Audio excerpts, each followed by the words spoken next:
Fala, nação tricolor ligada no Sou Mais Bahia, em mais um SMBcast, SMBcast número 4, seu Vitor Torres. Não tem como errar. Dessa vez entrevistando um ídolo do Esquadrão de Aço, ex-jogador, hoje comentarista, Emerson Ferretti. Vitor Torres, prazer nosso demais, né?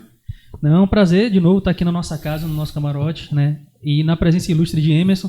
E também tem que fazer, né, a nossa reverência aqui, a Irenex, que está aqui junto com a gente. Né? Ireno Ravache, né? Diego está aqui também, né? Nosso querido fazendeiro ali, Danilo Camargo, que nos presenteou com essa linda bandeira que está aqui na mesa, né? Espetacular. E Roger do Futebol e Notícias, abraço para ele também. Abraço para a galera do Bahia na Veia, diga-se de passagem, Sim. né? Fernando Galvão, ao Ioca, que falou com a gente ao longo dos últimos dias, Danilo, que está sempre aí junto conosco. Sempre a satisfação aí tá junto com essa galera especial que são, acima de qualquer coisa, torcedores apaixonados do Esquadrão de Aço, assim como nós, né? Sim. Like, importante demais de pedir pra galera, antes de falar, nem precisa apresentar nosso convidado, né? Mas antes de mostrar nosso convidado pro povo, deixe seu like, é muito importante pro desenvolvimento do projeto e pro crescimento do canal. Recentemente batemos 40 mil inscritos no SMB Lives, né? Junto com 160 mil do Sou Mais Bahia, são mais de 200 mil tricolores aí acompanhando o nosso trabalho, então a gente só tem a agradecer pelo prestígio, pela moral de sempre, e é por conta de vocês aí que a gente corre atrás sempre de trazer novidades, né, de trazer um conteúdo especial como esse aqui, né? Então você que já é de casa e, né, você já sabe como é que é. Você compartilha, comenta, joga em todos os grupos de WhatsApp. Afinal de contas, a gente vai trazendo cada vez mais tricolores aqui para poder participar, né, conhecer o nosso projeto e abraçar o nosso Esporte Clube Bahia. E se você é novo aqui, calma, respire fundo. Vá até o final do vídeo. Se caso você goste da nossa apresentação, goste do convidado, eu sei que você vai gostar dos temas, aí sim, você deixa o like, compartilha, enfim. Se puder também, torne-se membro aqui para poder colaborar com o crescimento do nosso projeto, né, por menos de R$5 nos dois canais, por menos de 10, digamos Exatamente. assim. Você pode concorrer a 2 camisas, né, em oferecimento à loja Turma Tricolor, Boca do Rio e Multishopping, né, e também no piso ali 3 do Shopping Piedade. E outros benefícios mais, como participar aqui de gravações, vir aqui ficar nos bastidores, enfim. Diga-se de passagem, a gente tá com camisa de goleiro, né? Sim, não foi proposital, hein? Exato. Então, enfim, e talvez no final tenhamos uma surpresinha, né? Tem. Vamos ver se rola uma surpresa. Abraço pro nosso querido Alfredo, pra Jamile, loja Turma Tricolor, sempre prestigiando aí também o nosso trabalho. Emerson, bem-vindo. É complicado falar isso, né? Mas bem-vindo à sua casa. Você mesmo falou, antes da gente começar a live aqui, que esse lugar é especial para você. Pra gente é um privilégio estar fazendo essa entrevista, esse bate-papo aqui, diretamente da Arena Fonte Nova, graças à galera da Smart Audios, ao nosso Estúdio A. Um abraço para Emerson e para Gabriel aí. Bem-vindo ao SMBcast, bem-vindo à sua casa. Valeu, obrigado. Primeiro, um prazer também. Agradecer o convite de vocês. Acompanho o trabalho, parabenizar, né, por toda a trajetória, o crescimento de vocês e por levar informação, né, ao torcedor tricolor, informação de qualidade principalmente, e proporcionar esses momentos também, né, de troca de experiências. Então é sempre bom falar de futebol, falar de carreira e principalmente falar de Bahia. E principalmente nesse lugar aqui, né? Eu estava falando com o Barbaço, eu chamo esse lugar de minha casa. Não precisa nem dizer, né? Foram 133 jogos, Barbaço, Vitor, que eu joguei aí. É o estádio que eu mais atuei na minha carreira, né? Mais de 600 jogos na carreira.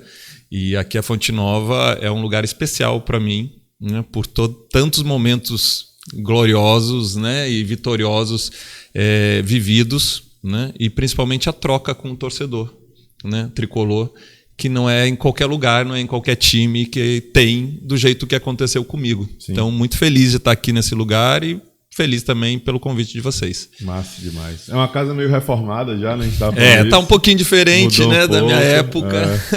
Não tem mais aquela tela que você invadia, assim, entrava, né, para poder chegar no campo, como acontecia antigamente. Pois é, mas estava precisando, né? Infelizmente, né, a nossa velha Fonte Nova já estava de muitos anos, né, muitas décadas de uso.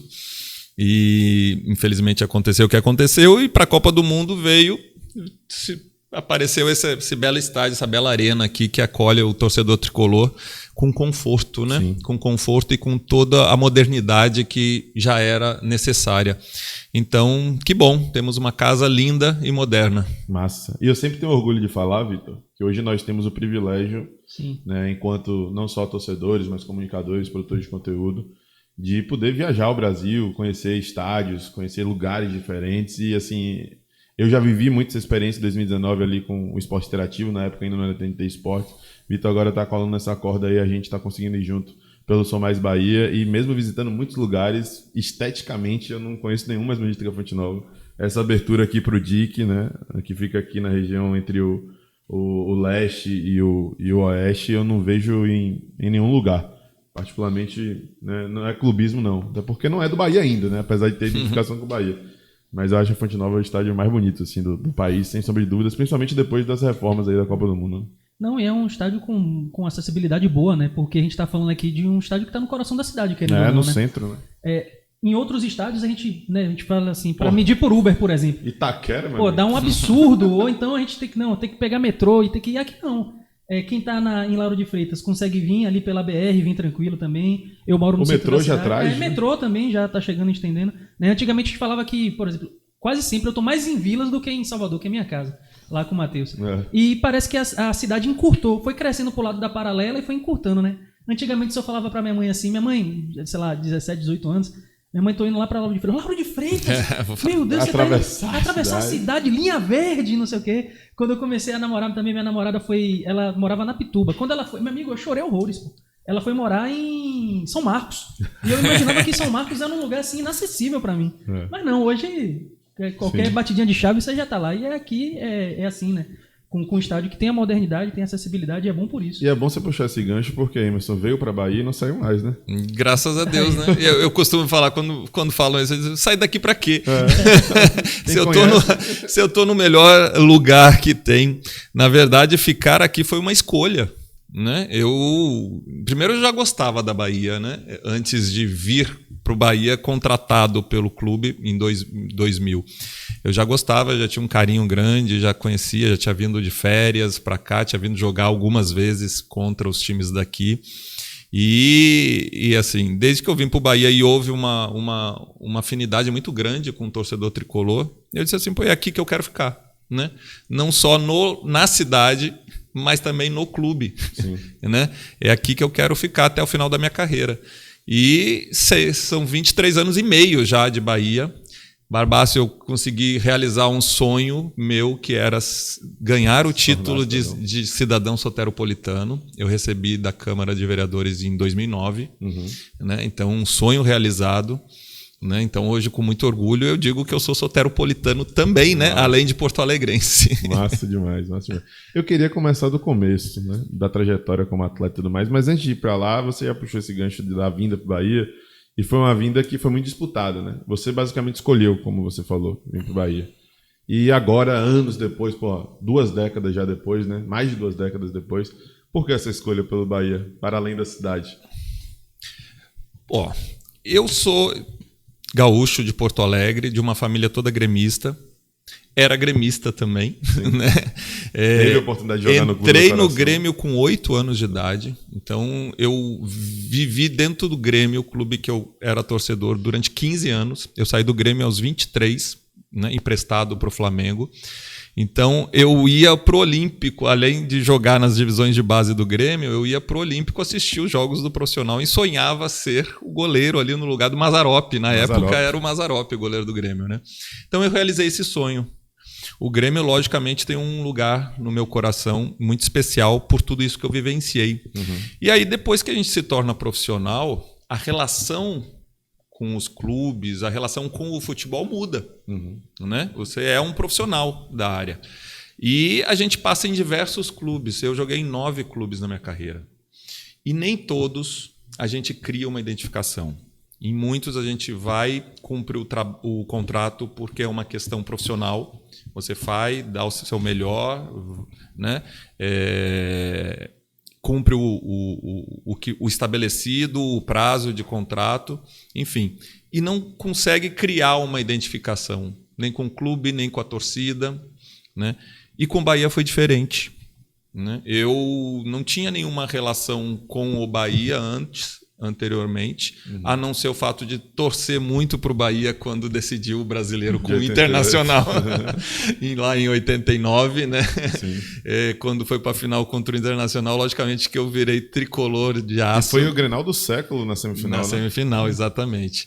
E eu já era do profissional, apesar de ter 17 anos na época, eu já era o terceiro goleiro do profissional do Grêmio. Vivenciou aquilo tudo, então. Né? Então, logicamente que eu torci muito pro Bahia e fiquei muito feliz com o título do Bahia. Né? Mas a identificação com a torcida e o Bahia foi muito rápida. Né? Foi muito rápida e muito intensa. E como eu falei, isso não se conquista toda hora, todo lugar, todo time. E quando aconteceu isso comigo, eu disse assim, eu preciso valorizar isso. Né? Eu preciso... e assim, eu me sinto bem neste lugar e eu me sinto bem neste clube. Sim. Então, isso passou a ser o mais importante para mim. Tanto é que eu, quando fui o melhor goleiro do Campeonato Brasileiro em 2001, né, bola de prata. Aliás, foi a última vez que o Bahia teve jogadores bola de prata. Foi eu e Preto, né? Naquele ano de 2001. Eu recebi propostas para ir embora do Bahia. E eu nem conversei, né? Porque o meu desejo era permanecer aqui. O meu desejo era, inclusive, ir para a seleção brasileira jogando pelo Bahia. Algo que é difícil, né? Muito complicado. Muito difícil, um time do Nordeste com menos visibilidade. A gente sabe que existe um preconceito grande. Mas eu acho que eu fiz naquela competição, naquele brasileiro, eu atuei num nível que poderia sim ser convocado. E eu costumo dizer, se eu tivesse num clube do eixo Rio-São Paulo, num Palmeiras, num Vasco, qualquer, eu teria ido para a seleção.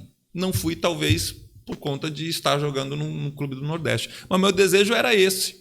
Não só dar esse presente para mim, né, ser convocado, mas dar esse presente para o torcedor tricolor, né, de ter novamente Enfim, não ocorreu isso. Eu nem cogitei sair do Bahia, tanto é que eu fiquei.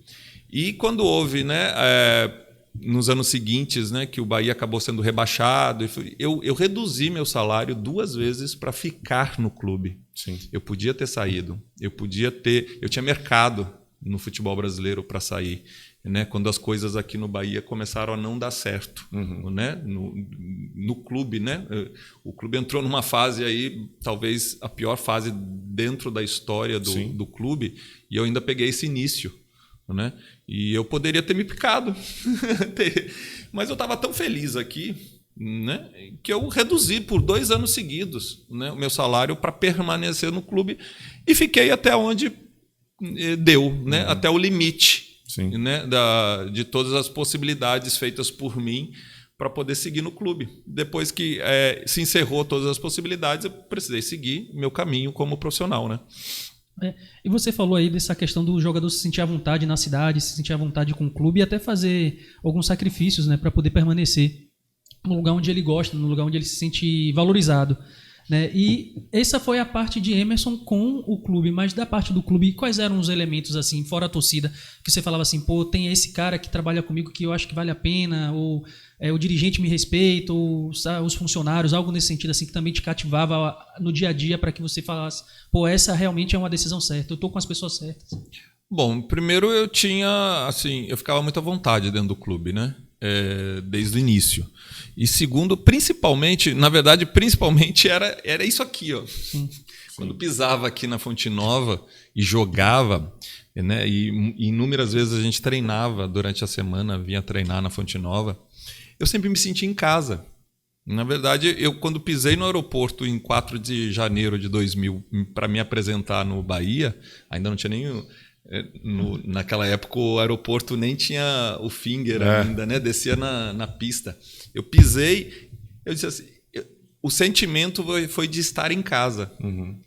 E aqui na Fonte Nova também era sempre o sentimento de estar em casa. Sim. Né? Então, isso eu valorizo demais.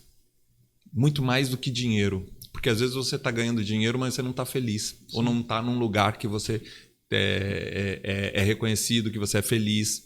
Né? Então eu escolhia muito bem as minhas decisões e nem sempre o dinheiro me pautava nas minhas escolhas profissionais. E quando eu vim para o Bahia e sentia tudo isso, eu disse, será que eu vou conseguir isso? E eu já tinha passado em Flamengo, já tinha passado em outros clubes, né? Já tinha morado em São Paulo, morado no Rio, morado em Natal, que eu joguei no América quando jogou a Série A em 97. Né? tinha sido campeão com o Juventude da Copa do Brasil, né? E o Juventude queria que eu ficasse lá para disputar a Libertadores. Quando eu conquistei tudo isso aqui, eu valorizei muito. Então isso aqui, a forma como eu me sentia dentro da Fonte Nova e a interação com o torcedor era o que me pautava para seguir no clube, né? E logicamente que o ambiente dentro do clube era muito bom para mim, né? Eu me sentia em casa, me sentia à vontade, apesar de fazer algumas reivindicações naquela época, principalmente estruturais, né? O Bahia naquela época, assim, a gente já via alguns clubes do futebol brasileiro cuidando muito da infraestrutura. O Atlético Paranaense já tinha um CT já de muito bom, o São Paulo, enfim, alguns clubes já estavam à frente do Bahia nessa questão, né? Até aqui regionalmente, né? Que o Paulo Carneiro ele foi responsável por melhorar muito a Vitória estruturalmente. Sim, que foi em 2009, né? Que ele trabalhou no Bahia, né? Quando ele chegou, a primeira coisa foi arrumar os campos, que sempre era um problema. Infelizmente, era uma das minhas reivindicações sempre na diretoria, né? Para arrumar os campos de treinamento, que realmente eram ruins, eram abaixo da qualidade do que o Bahia, como um clube de primeira divisão, merecia ter. Né? Muito jogador se lesionou, inclusive, treinando no Fazendão, né? A gente tinha um campo cheio de buraco, com 4, 5 tipos de grama, enfim. Ajeitavam, mas nunca resolvia o problema. Né? E tinha um esgoto, né, que passava no meio do Fazendão, que foi Paulo Carneiro também. O Jaime falou disso, que ele fez como é o nome daquela? Fechou. Ele fechou. Ele fechou o esgoto, porque a bola caía ali, a gente pegava e ia treinar com aquela bola depois de cair no esgoto, né? Era assim. Então, eram coisas que a gente via, por já ter passado em outros clubes, que dizia assim, o Bahia, do tamanho que precisa melhorar isso. Então, naquela época, tinha algumas coisas que precisava realmente ter uma melhoria, principalmente em infraestrutura, né, do clube, que veio a ter só depois, né? Na verdade, algumas melhorias depois, e agora com o CT novo, Evaristo Macedo, é um CT que atende perfeitamente, né, as necessidades de um clube de primeira divisão. Eu tô aqui às vezes pegando o celular, mas é para poder, né, eu não confio muito na minha mente, então tô anotando algumas coisas para poder lembrar de gancho aí que Emerson tem levantado. E o primeiro desses ganchos é sobre 2001. Uma vez a gente teve a oportunidade de entrevistar Nonato e ele fala muito sobre o sonho que ele tinha naquele ano até de ser campeão brasileiro, que ele via capacidade no time, no plantel, no elenco, para poder buscar esse título. Inclusive o São Caetano, que foi sensação naquele começo da década, foi derrotado por goleada do Bahia. O Bahia conseguiu superar a equipe do São Caetano 5-0 ou 5-0 na primeira rodada, né? A gente ganhou de 5-0 ou 5-1. Era de Ademar, né? Ademar, Esquerdinha, Adãozinho. Somália, Serginho, muita gente boa, né? Silvio Luiz, né, no gol. Exato. Sim. Aquele time de 2001, você via realmente que tinha capacidade de buscar esse título. Era um formato diferente também na época, né, que dava para sonhar um pouco mais do que hoje. Mas enfim, você via essa chance também, como o Nonato falou pra gente? Sim, eu vi assim, um time de qualidade. Acho que quando você tem mata-mata, né? Sim. Até a Copa do Brasil, a gente teve já vários times menores, clubes menores. Esse período teve Paulista, Santo André, né? Paulista, Santo André, Criciúma, o próprio Juventude, né? Apesar de ser de Série A na época. O Paysandu também, que foi via. Mas já teve Brasiliense na final da Copa do Brasil. Então, o mata-mata permite isso, né? O Bahia não era o melhor time, tecnicamente falando, né? Não era o melhor time, mas era um time que chegou. E aí, quando o futebol tem muito isso, né? A gente até usa esse termo, quando dá liga, né? Sim. E o Bahia de 2001 deu essa liga. Então, não era a mesma coisa que o Juventude, quando eu fui campeão da Copa do Brasil também. Não era o time, o melhor time tecnicamente. E bateu Fluminense, Corinthians, Bahia, Inter e Botafogo. Todos melhores, com um grupo melhor, e foi batendo porque era mata-mata. É ali o momento, né? 2 jogos e que pode acontecer de tudo. Então, acho que o Bahia sim poderia ter ido mais, era possível, né? Mesmo avaliando os elencos, talvez não fosse o melhor time, mas poderia ter conquistado. E, aliás, foi o queixo de Silvio Luiz que não deixou, né? Pois é. Aquele famoso jogo, né? Contra São Caetano. E era um grande goleiro, inclusive, Silvio Luiz. E como foi trabalhar com o Evaristo? Todo mundo que a gente pergunta isso tem alguma história para Fora as imitações, né? Inclusive, não sei se em 2001 ele já desenvolvia esse papel, você pode falar. Mas o elenco de 88 fala muito que ele trabalhava até como preparador de goleiros. Ele não tinha, era ele que fazia a preparação Barbaça, eu conheço Evaristo de Macedo, eu trabalhei com ele no Grêmio em 1990. Em 90, depois que ele foi campeão aqui pelo Bahia brasileiro, o Grêmio contratou. Sim. Eu já era o terceiro goleiro, tinha 18 anos, era o terceiro goleiro do profissional. Sim. Era ele que treinava os goleiros do Grêmio. Ele me treinou o ano todo, porque ele botou o Grêmio voando, né? Uhum. O Grêmio foi primeiro lugar na fase classificatória do brasileiro. E aí foi pro mata-mata, caiu na semifinal pro São Paulo. E o Bahia caiu pro Corinthians, né? Exato, poderia ter dado Grêmio e Bahia na final, em 90. Né? Mas o Grêmio foi o melhor time da competição, Sim. caiu no mata-mata na semifinal. Então ele me treinou um ano.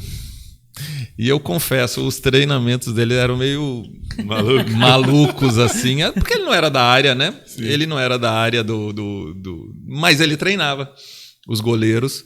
Enfim, ele fazia tudo. Ele, na verdade, ele metia a mão em quase tudo dentro do clube, né? Uma vez faltou lá no Grêmio, não sei o que problema que deu na cozinha. Ele entrou, ele fez o café da manhã, ele se metia, ele entrava no departamento médico, o médico vetava o jogador, ele não, vai pro campo, ele liberava, enfim. Não tinha chinelinho na época dele.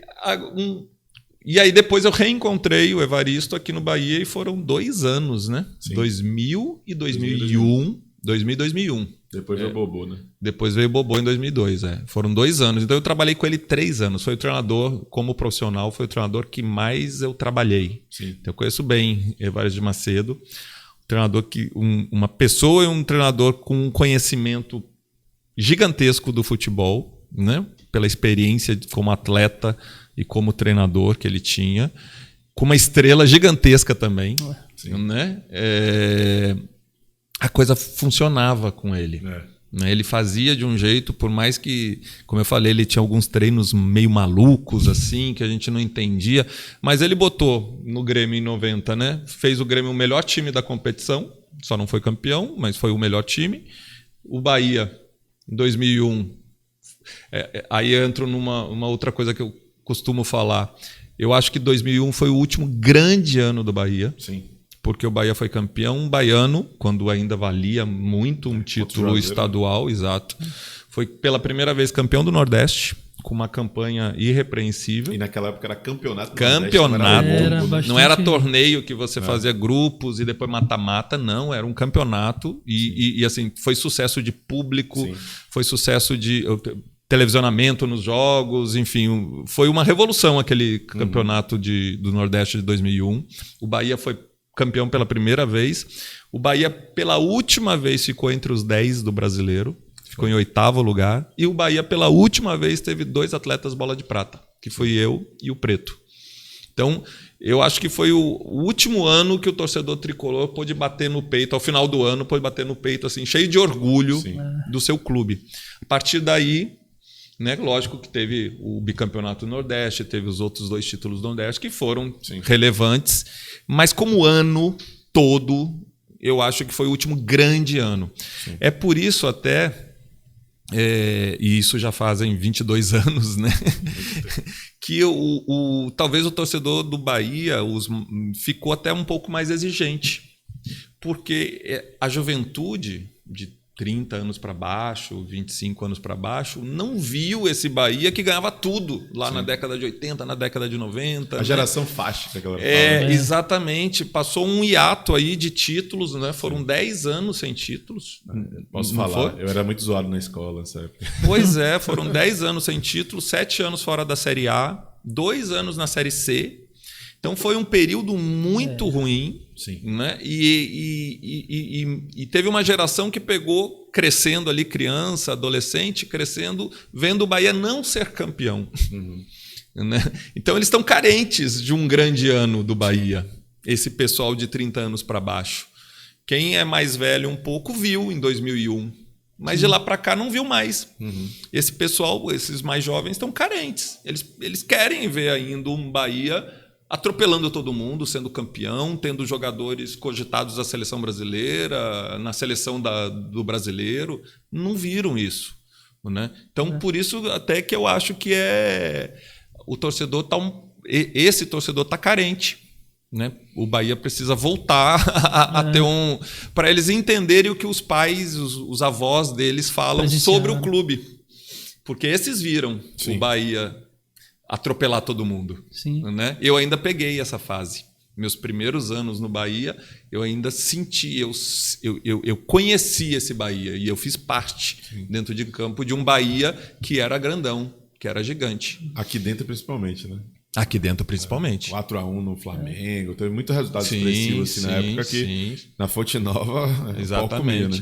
Não, e você falou sobre perfil de torcedor e de fato, né? E ainda mais com as arenas, né? Que eu acho que acabaram segmentando um pouco mais. Afastou também aquele pessoal que era mais raiz e tal. O pessoal comenta muito a respeito disso. Né? Então a gente observa até nas arquibancadas que tem muita gente assim que exige até algumas coisas do Bahia que não eram tão. Não é de costume se esperar do clube, né? Mas as pessoas. Como você falou, foi perfeito, assim, as pessoas estão com essa sede, né? E às vezes a sede até acaba fazendo com que a pessoa crie uma expectativa que é muito acima daquilo que a gente sabe que o Bahia pode entregar, né? Infelizmente. Que a gente acha que agora com a SAF, com o Grupo City, enfim, com os investimentos feitos, talvez a gente consiga forçar, né? Sim. Se aproximar de um pouco desse período assim de triunfos. E digo mais aí, às vezes a gente vê manifestações da torcida por conta de uma derrota, assim, que de repente o time até nem jogou tão mal, até uma derrota normal, mas como o copo já está cheio, né, de que vem de anos não tendo esse grande ano, é isso mesmo. Uma derrota, por mais que ela seja normal, já serve para explodir, né? Explodir porque o copo está cheio. É verdade. Antigamente, e eu peguei essa época, claro que a gente perdeu na Fonte Nova, claro que a gente inclusive perdeu para times menores, claro que a gente perdeu jogando mal. E vai acontecer. Mas só que também. A maioria das vezes era o contrário. A gente ganhava, a maioria das vezes a gente jogava bem, então uma derrota assim era um acidente. Sim. E aí, em alguns momentos, passou a ser não mais um acidente, passou a ser o comum. Por isso que às vezes a reação da torcida é até acima do que deveria ser, mas é por causa de um histórico recente que não é bom. Né? E a gente espera agora, eu acho que o Grupo City, todo esse trabalho que eu acho que vocês aí iam entrar, perguntar sobre, né? Mas eu acredito muito que vai dar muito bons resultados. Né? Vai acontecer. Né? Só que o futebol não tem um botãozinho, né, que você aperta, senão todo mundo queria ter esse botão. Né? Pois é. Mas vem cá, já que você entrou nessa temática, né? Ainda tem muita coisa do passado para poder falar, mas acho que aproveitou que entrou, vamos conversar sobre isso. Você acha que, mesmo tendo que fazer uma reformulação completa no primeiro ano, né? Foram mais de 20 contratações, quando você faz mais de 20 contratações, você pode ter a grana que for, você não vai acertar tudo, né? É um fato. Mas você acha que eles apostaram mais do que investiram em determinadas certezas? Ou você acredita que realmente faz parte do plano, do projeto, e eles assumiram esse risco? Enfim, em suma, por que você acredita que nesse primeiro ano de projeto o torcedor não está vivendo aquela tranquilidade que de certa forma eles almejavam? Né? Não de buscar a Libertadores. Presidente do clube também, né? Que toma decisões. É claro. Não de almejar a Libertadores, coisas do tipo, mas de ter essa tranquilidade assim que o torcedor acho que imaginava, né? De não estar brigando para não cair e tudo mais. Bom, vamos lá. Primeiro, assim, toda contratação que se faz é uma aposta. Por mais que o jogador, né, esteja ali no vizinho jogando muito bem, todo mundo, é um puta de jogador. Mas ele pode ser contratado e não dar certo. Não se adaptar, enfim, acontece um monte de coisa. Não se adaptar à tática. Então, toda contratação é um risco. Por mais que eu vou exagerar aqui. Você pode trazer o Neymar pode chegar aqui e não jogar nada. É verdade. Assim, é uma hipótese assim, absurda, mas é só para ilustrar o que eu estou falando. Né? Acontece no futebol. Então, vai ter erros. Contratações vão ter erros sempre. Mesmo quando o Bahia foi um clube vencedor lá no passado, não sei o quê, tinha jogadores contratados que não deram certo. Só que quando o time vence, ou então a maioria dá certo, esses que não deram certo acabam ficando apagados, né? Não saem, não tem relevância dentro. Né? Então, quando, por exemplo, o Atlético Mineiro agora foi campeão brasileiro há pouco tempo, com certeza contratou jogadores durante o ano que não foram bem, não deram certo e não sei o quê. Só que eles não aparecem. Por quê? Porque o Atlético ganhou. Então, sempre vai acontecer em todos os clubes. Não é o City que contratou mal, não é o Bahia antes que contratava mal. Né? Todos os clubes contratam e muitos não dão certo. Muitas contratações não dão certo. É comum no futebol. Né? Eu acho que o City... Primeiro, voltando a pontos que você perguntou. Quando tem uma reformulação muito grande de plantel, de grupo, e no Bahia ocorreu, Sim. Logicamente precisa de tempo. Você não sai... Se eu conhecer você agora e você agora, vocês não querem que no próximo jogo a gente esteja entrosado. Sim. A gente vai entrosar com o tempo. Né? Os treinamentos, com o tempo. Né? Então, demanda tempo. Construir um time novo, entender as características dos jogadores, os jogadores se conhecer, tudo isso demanda tempo. E eu acho que o agravante dos primeiros meses não ter sido tão bom é porque realmente eu acho que o Grupo City colocou logo a filosofia que eles têm, que é jogadores jovens, com potencial de crescimento, com potencial de negociação, né? E acabou fazendo um grupo bastante jovem. Que ficou muito nítido isso quando pegou times mais fortes e mais experientes. O Fortaleza, na Copa do Nordeste, depois o Sport. Naquele jogo do Sport, ficou muito claro a falta de uma liderança dentro de campo. Né? E fora de campo também. Sim. Né? Porque era para ter feito, se tivesse um puta véia dentro do grupo dos jogadores, um cara experiente, com 1 minuto de jogo... A primeira tentativa de sair jogando lá de trás que não estava dando certo. Ele já dava já Disse assim, ó...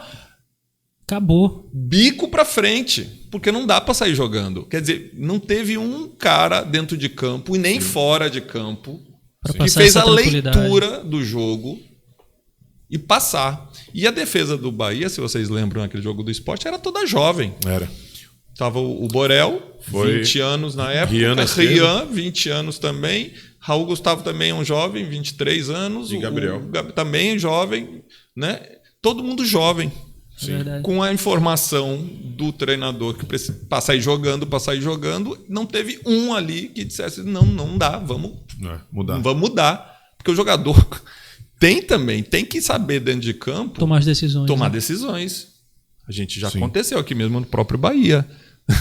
Uma vez o treinador montou um esquema contra o Santos na Vila, né? Um esquema suicida. Antes de entrar em campo, a gente falou: esqueça o que a gente. Vamos ficar todo mundo aqui atrás, fechadinho, porque senão a gente vai tomar um balaio. E ganhamos de 1-0. Mas aquele Santos, né? O Santos era uma seleção, né? Diego Robinho, né? Não era com Marcelinho, Viola, Rincon, enfim, era uma seleção o Santos que também. era tão perigoso quanto, inclusive. E a gente se reuniu antes, aquele bolinho que a gente faz antes de entrar em campo ali. A gente disse assim, chegou nesse aspecto, né? Todo mundo lá atrás, viu? Todo mundo lá atrás se defendendo. Ganhamos de 1-0 dentro da Vila. Eu não me lembro se foi 2001, 2002. Não me lembro que ano foi. 2000 ou 2001. E ganhamos de 1-0 na Vila. Mas por quê? Porque todo mundo percebeu que se a gente fizer o que foi pedido, a gente vai tomar um balaio. Então, naquele jogo do Sport, precisava ter alguém, sabe, mais experiente. Chacoalhar, né? Que agora está vindo. Que agora veio. Né? Então, para dar uma equilibrada. Eu acho que o grande segredo de um time de futebol é justamente conseguir equilibrar a juventude, que é importante, com a experiência, que também é importante. Esse equilíbrio... E é difícil você achar o ponto certo, né? É o dia a dia, é muita observação, né? Do comportamento dos atletas, do comportamento dentro de campo, fora de campo, tudo isso conta, né? Para achar esse equilíbrio. E o Bahia, nos primeiros meses, eu acho que foi com muita sede ao pódio, no sentido de fazer um time jovem, e acabou pagando com maus resultados, com resultados ruins, até acordar para mudar um pouquinho.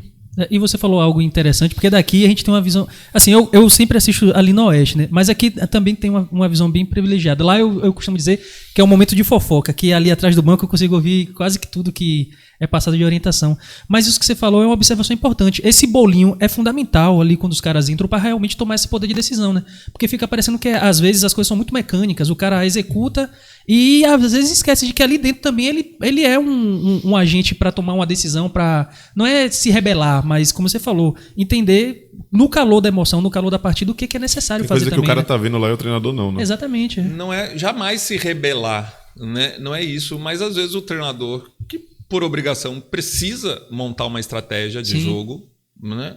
O que ele pensa, quando a bola começa a rolar, não acontece. Exato. Então é aí que você Sim. que é o grande segredo. Um treinador bom é aquele que faz a leitura do jogo rápida No time, né? e toma as decisões certas. Porque ele pode pensar alguma coisa para o jogo. Aí começa o jogo, está completamente diferente do que ele pensou. É normal acontecer isso. Só que aí você tem que ter um treinador que faça uma leitura rápida e corrija, ou então jogador dentro de campo que toma a tenha decisão. essa liderança para fazer essa leitura e também corrigir. Sim. Né? Sim. Então são duas coisas aí que... E aí não é se rebelar, é justamente Ao contrário. evitar o pior. Ajudar. Né? E isso aconteceu, a gente sempre traz esse exemplo, né? Teve um exemplo do foi Bahia e Goiás. Bahia e Goiás, que entrou com apenas um marcador naquele jogo, era só Tassiano que estava naquele. Aquele jogo foi com um esquema kamikaze, né? Então, foi pra matar Ali, o Palmeiras. ali não precisou a bola rolar pra gente saber que ia dar errado. né? Exatamente. Mas ainda assim rolou e a gente percebeu que o estádio todo estava aflito. Tava. E aí foi engraçado que a gente até pegou, a gente colocou esse trechinho no YouTube, né, de que Tassiano ele sai do meio de campo e o Bahia fez o gol, né? Foi o gol de empate. Ele, não satisfeito, ele saiu do meio de campo, encostou em pá e falou alguma coisa. Rapidamente ele falou. Exatamente. Eu acho que naquele momento houve exatamente isso. Exatamente. Pô, aquilo que a gente planejou, que a gente trabalhou a semana toda, esqueça, a gente vai ter que Porque é o adaptar. jogador que está dentro de campo, o jogador que está sentindo a dificuldade. Sim. Sim. Então é importantíssimo ele ter essa liberdade de poder falar com o próprio treinador, inclusive. Né? É importante. Porque a gente que está ali dentro sentindo a dificuldade. Né? Então passa por isso aí. E o treinador precisa entender, precisa dar essa liberdade também. Né? Eu acho que esse é um ponto importante. Tem treinador que é tão estrela que ou, não aceita, né? Ou que tá tão tranquilíssimo por conta da metodologia do trabalho e tal, Exato, que acredita tá que é aquilo mesmo. E vambora. E a confiança é traiçoeira, né, velho? Ao mesmo tempo que você tá ali, né, e você tá engajado, e você, pô, tô sentindo que é o meu momento, às vezes é aquilo. Sim. O pensamento te leva a um lugar tão alto que a queda também pode ser Exatamente. Dramática, né? Exatamente. Traumática também. Já que a gente falou de treinador, né, você acha que o perfil, não vou nem falar de Paiva em si, né? Mas o perfil traçado por eles para esse primeiro ano de projeto, esse projeto até agora transitório ainda, né? Enfim, foi o mais adequado de um cara que viveu 16 anos lá na base do Benfica, foi campeão no Equador com o Independente Del Valle, teve uma experiência frustrada no León, tem um tipo de jogo posicional, é um cara ainda jovem, apesar, né, de já ter essa carreira longa no futebol de base ali em Portugal. Você acha que foi o perfil mais adequado esse de Paiva? Acho que num primeiro momento, sim. Né? Principalmente pela ideia de trabalhar com jovens, um grupo mais jovem, e um treinador que já tinha essa experiência, né, de trabalhar com o grupo mais jovem. Né? E a gente, no início, né, também, quando ouvia o Paiva falar, também ficava encantado, realmente, porque ele explicava bem, ele entendia, e às vezes, pô, se esse cara conseguir implementar tudo isso que ele está falando, esse jeito de ver futebol e a ideia que ele tem para implementar, o Bahia vai voar. Né? O Bahia vai voar. Eu acho que ele não conseguiu ainda, né, dar essa tranquilidade. Faltou em alguns... No início, eu acho que experiência no grupo de jogadores mais experientes. Agora chegaram. Ele ainda precisa organizar de uma forma que dê uma tranquilidade, principalmente os resultados apareçam. Eu relutei muito, né, também entendendo que projeto novo, filosofia nova, um treinador também novo, conhecendo tudo, o futebol daqui, como funciona, relutei muito em achar que deveria ter uma substituição no comando, né? E principalmente apostando numa coisa que a gente não está acostumado, um trabalho de médio a longo prazo. Né? E que em muitos times do futebol mundial essa insistência deu resultado. Né? Então a gente sempre ficava na expectativa de que uma hora a coisa vai andar. Hoje a gente já tem 8 meses de trabalho, né? Então a gente já consegue fazer uma avaliação mais ampla de tudo que foi feito. E a minha avaliação ainda eu não considero positiva, porque os resultados não estão sendo. Sim. Né? O Campeonato Baiano ganhou, ok, mas acho que seria notícia se não ganhasse, porque o Bahia estava tão acima, né, dos concorrentes que seria notícia se não ganhasse. A Copa do Nordeste decepção, né? A Copa do Brasil foi até um ponto que o Bahia já tinha ido 8 vezes na sua história, então ele não foi nada além do que o Bahia já foi. Uhum. Não foi uma decepção, mas também não foi nada a mais do que nada de novo. Então, e o Campeonato Brasileiro está nessa briga aí, que está sendo a realidade, infelizmente, do Bahia nos últimos anos. Então não tem nada demais, e nem jogadores, que também é o objetivo do Grupo City, né? De valorização e negociação ainda, até pelos resultados que não estão vindo, ainda não tem, né, alguma coisa assim, pô, tal jogador, o Cauli, talvez, e o Biel antes estava, né, que são jogadores que estão se destacando. Então ainda eu acho que precisa mostrar muito mais trabalho. Precisa. E aí, quando já passa 8 meses e esse trabalho não aparece, já tem que começar a pensar numa possibilidade, né, de troca de comando, porque pode ser tarde demais, né? Ser tarde demais, né? Então, como eu falei, eu relutei muito ainda a coisa início de trabalho, porque se não fosse o Grupo City, se fosse já tinha rodado. Gestores tradicionais do futebol brasileiro, né, que sofrem pressão de imprensa e de torcida, ele já tinha dançado há muito tempo. Né? Não ia aguentar. Qualquer gestor, se ainda fosse, né, o Belintani, presidente, que comandava o clube, o futebol do clube, enfim, não teria aguentado a pressão para mandar embora. Né? Então é uma outra filosofia. Eu espero que ainda melhore. Tomara. É porque tem uma espécie de efeito Vojvoda, né? Desde que ele chegou, as pessoas estão tentando meio que copiar o que deu certo, né? Que é a trajetória do Fortaleza, mas esquece que tem particularidades nos projetos, né? Que não dá para ser sempre assim, bancar o treinador. Tudo bem, lá também ele teve um momento que também não foi um momento igual que a gente está passando. Teve uma oscilação e tal, mas não foi algo tão absurdo assim, uma depressão. O Fortaleza teve no ano passado, o primeiro turno sim, do Fortaleza. Verdade, teve. Mas eu digo que ali foi o primeiro momento depois dele ter mostrado um bom trabalho. Mas eu acho que o Vojvoda já tinha crédito. Se ele não tivesse feito um bom trabalho. Se ele não tivesse construído o que ele construiu, ele também não sustentava o trabalho. É isso o ponto. O Paiva ainda não tem esse crédito para se manter uma fase assim que perdure um pouquinho mais ainda, porque ele ainda não, né? Sim, não exato. Ele tem o respaldo do City. E é isso. Exatamente. É isso.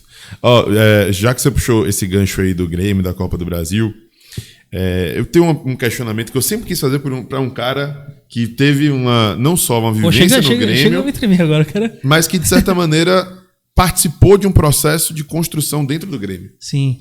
Por que essa mentalidade do Grêmio copeiro? Você mencionou o fato do Bahia, né, chegar até as quartas 8 vezes. Em metade foi o Grêmio no meio do caminho e tirando o Bahia. Exato. Essa vez, eu acho que foi a que a gente chegou mais próximo de se classificar, né? Com a disputa de pênaltis e tudo mais, com o resultado que estava sendo positivo lá na arena do Grêmio. Por que essa mentalidade de copeiro para o Grêmio sempre eliminar o Bahia? É só questão de qualidade técnica ou existem outros fatores? O que é pregado internamente? Sei que tem mudança de gestão lá e diversas outras coisas. Mas alguma coisa de DNA, mas né? O que há, né, na agremiação mesmo, na instituição de DNA, pregado para poder ter esse espírito de copeiro que faz com que eles, mesmo sem elencos tão bons, consigam ir além? Mas você sabe que essa fama do Grêmio, né? E não é só fama, né? Porque tem resultados. Sim. É recente, relativamente recente. Sim. Como eu cresci dentro do Grêmio, eu entrei em 1980 no Grêmio, né? Então, dos últimos 40 e poucos anos, eu acompanhei bem o Grêmio. Posso dizer que é de 30 anos para cá, da metade dos anos 90 para cá, que o Grêmio mudou, inclusive o comportamento do torcedor do Grêmio. Na década de 80, que eu era adolescente, já era da base do Grêmio, mas como eu falei, ia no Olímpico assistir os jogos como torcedor do Grêmio. A torcida do Grêmio era uma torcida fria. Aliás, como o povo gaúcho é mais frio, né? Né?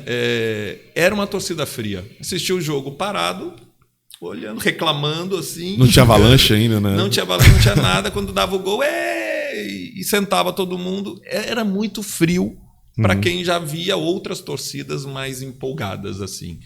Isso mudou a partir da metade dos anos 90. Coincidentemente, assim, eu saí em 95 para o Flamengo e o Grêmio foi campeão em 94, bicampeão da Copa do Brasil, né? Já tinha sido em 89 e depois em 94. Já estava com o Filipão. E eu acho que a partir da chegada do Filipão em 93, sim, né, que foi campeão da Copa do Brasil em 94, depois ainda teve Libertadores, que foi campeão, começou a se criar essa mística de time copeiro. E o torcedor também aí começou a incorporar uma maneira de torcer que vem dos argentinos. Sim. Né? Talvez pela proximidade, talvez toda hora jogando contra. Eles começou a incorporar essa maneira de... E isso foi para dentro de campo. Né? Foi passado, e eu acho que hoje já é um DNA do clube. O jogador que chega, ele já recebe essa informação que competições dessa natureza, mata-mata, é vida ou morte, é para dentro, entendeu? Então criou-se isso, mas é relativamente novo, de 30 anos para cá.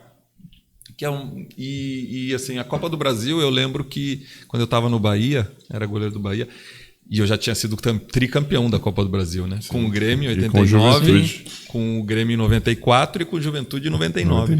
E eu queria muito que o Bahia fosse campeão, que era assim, um título que o Bahia não tem. E eu tentava, junto ao grupo de jogadores, e eu fui capitão do Bahia, né? Eu tentava puxar um pouco isso, né? Quando ia jogar a Copa do Brasil, né? Para a gente buscar esse título que o Bahia não tinha, para a gente botar esse espírito dentro de campo. Só que não vinha nem da diretoria isso. Não vinha uma cobrança. Tá aí o ponto. Que eu tenho certeza que o Grêmio já começa lá de cima, essa cobrança. Libertadores, mata-mata, Copa do Brasil... Mas não passa na cabeça outro resultado se não for vencer, entendeu? E isso não vinha. A gente não tinha, em momento algum, eu enquanto atleta do Bahia, eu recebi uma cobrança da diretoria, de assim, ó, Copa do Brasil a gente quer, vamos fazer de tudo para ganhar. Não tinha isso. Sim. Então, você se acomoda. Se você não tem impressão, né, você se acomoda. E eu tentava fazer isso entre o grupo de atletas, mas, né, acabava... Sim. E a gente chegou uma vez nas quartas, em 2002, contra o Atlético Mineiro. Perdemos aqui, ganhamos aqui, mas perdemos no gol qualificado. Mas eu acho que falta isso no Bahia. Né? Já um espírito que vem de cima mesmo. A gente quer a Copa do Brasil. A gente quer. É possível.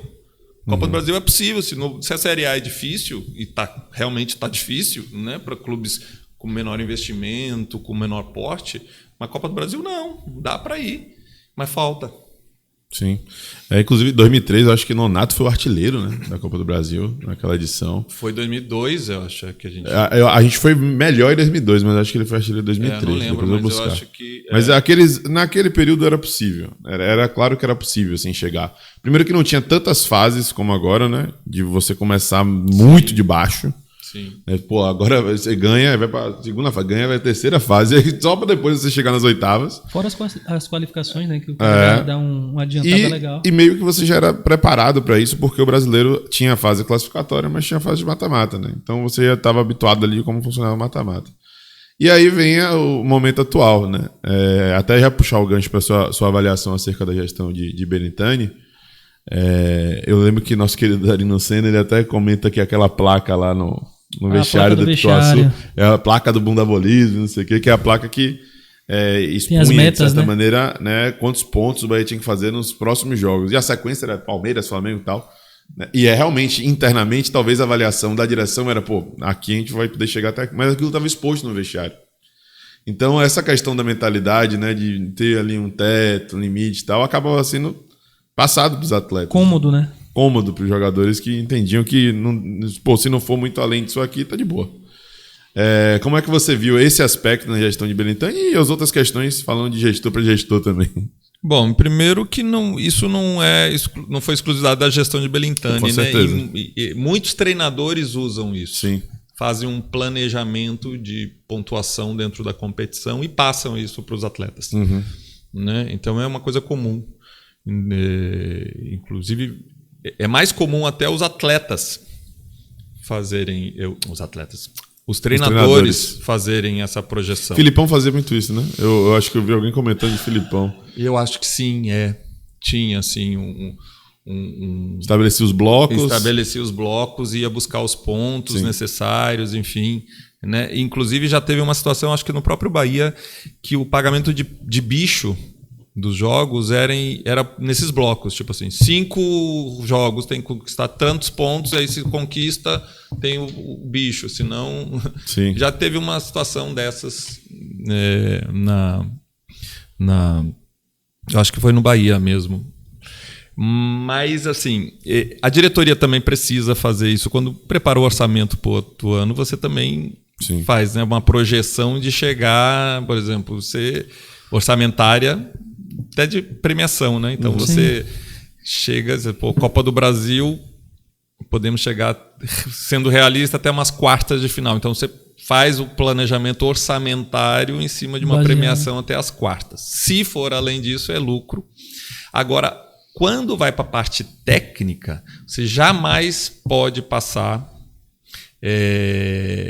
por mais que você não acredite que chegue no título, mas você não pode passar isso. Você não pode externar isso. É este o ponto, eu acho. Né? É isso. Por mais que você acredite. A questão da confiança, né? O Juventude, quando começou a Copa do Brasil em 99, nem a gente acreditava. Mas a gente... Jogo a jogo. A ideia tinha que assim, vamos fazer o nosso melhor. Precisa, né? Porque a gente precisa mirar lá em cima. Sim. Né? Então, não pode externar que você é menos do que você pode chegar, por mais que você não acredite que pode chegar. Sim, claro. Porque isso mexe com o mental do atleta, né? Sim. E é importante. Então, aquilo ali... E muito menos externar isso para a torcida. Uhum. Porque daí dá justamente essas interpretações... Sim. Né, de pensar pequeno, foi quando ele também falou, né, é o 14º orçamento, e aí ficar... Eu até entendi o que ele quis dizer com aquilo. Né? Se a gente é o 14º orçamento, se ficar... Com o investimento era proporcional. O que for acima disso, a gente já está fazendo mais do que... né, mas acabou sendo um tiro no pé. Demais.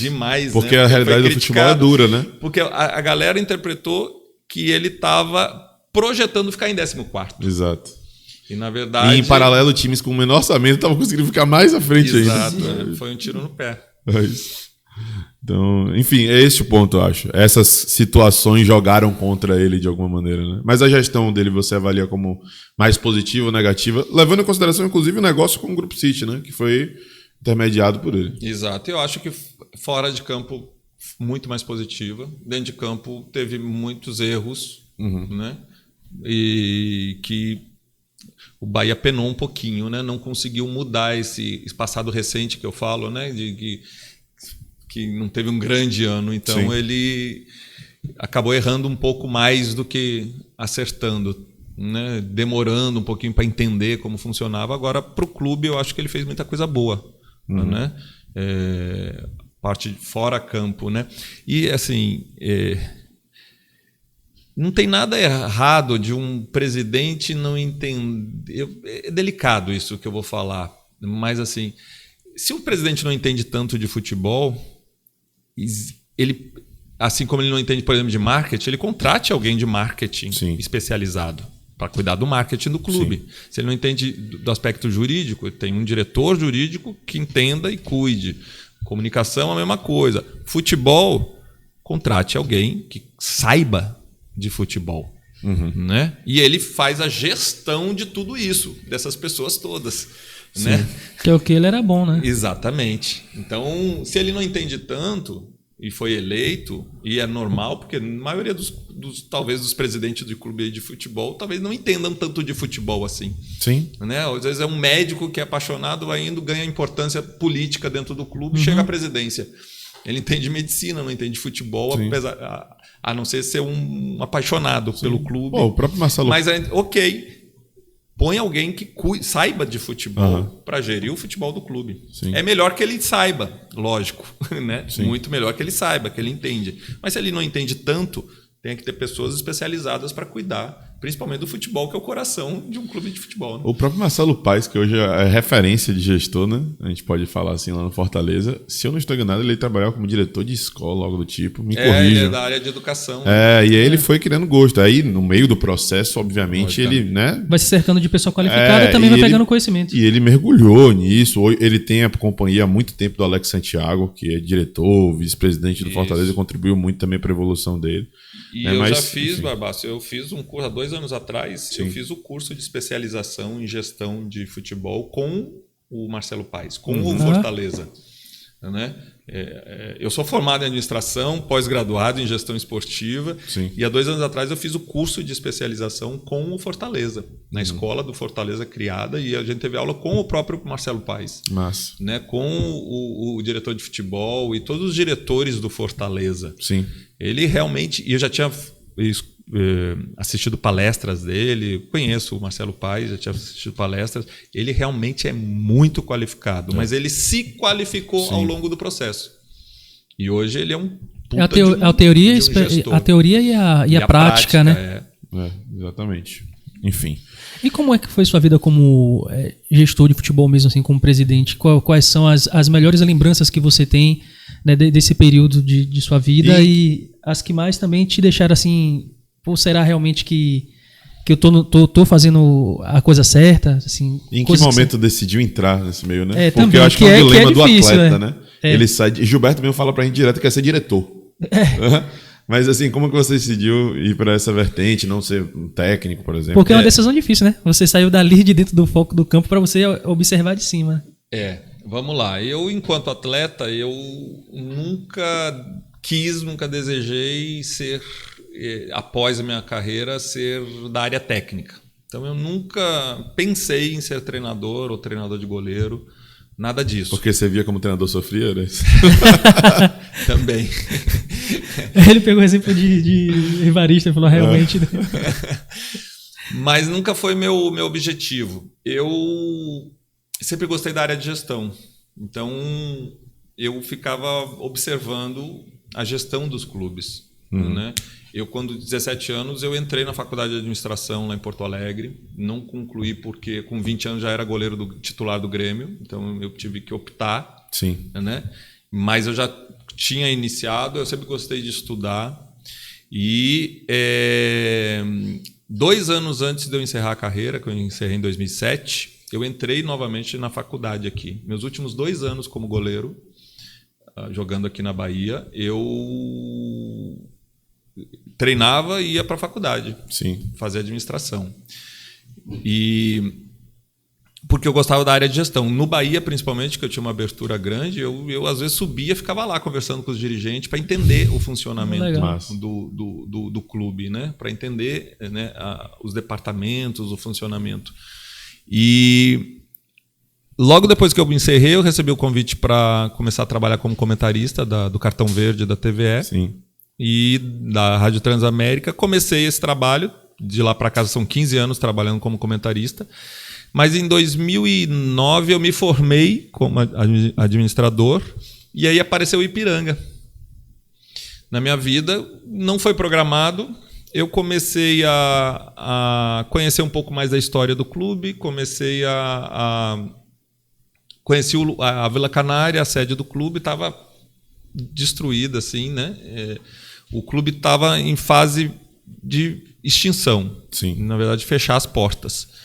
E eu estava formado em administração, com tudo fresquinho na cabeça. Eu disse assim, vamos começar a ajudar. Comecei a ajudar, a princípio informalmente. Depois formalizaram a minha entrada, né, no clube como vice-presidente para poder trabalhar mesmo, né, para reconstruir. Foi um trabalho de reconstrução. Diferente de administrar um Bahia, por exemplo, que já é um clube, né, consolidado. O Ipiranga precisava ser reconstruído. Uma marca ser reconstruída e um espaço físico ser reconstruído, que era a Vila Canária. Né? Porque o Ipiranga não tinha uma caneta, não tinha uma bola, não tinha nada. Tinha dívidas.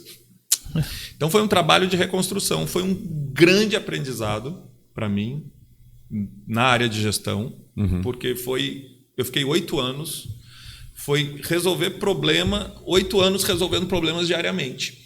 Caraca, imagina. Né? É difícil, e a gente conseguiu, e eu me sinto muito tranquilo, porque eu consegui o maior objetivo, que era salvar o Ipiranga de fechar, uma marca, um clube tão tradicional para o mais a Bahia, querido, né? Esportiva, exato, uma marca sem rejeição. Sim. Aqui na Bahia, um clube tão tradicional, um clube com uma história linda, né? E a gente conseguiu salvar de fechar. O Ipiranga está vivo, o Ipiranga segue com o trabalho, né? Eu me afastei da linha de frente do trabalho, porque foram 8 anos, foi muito desgastante para mim, né?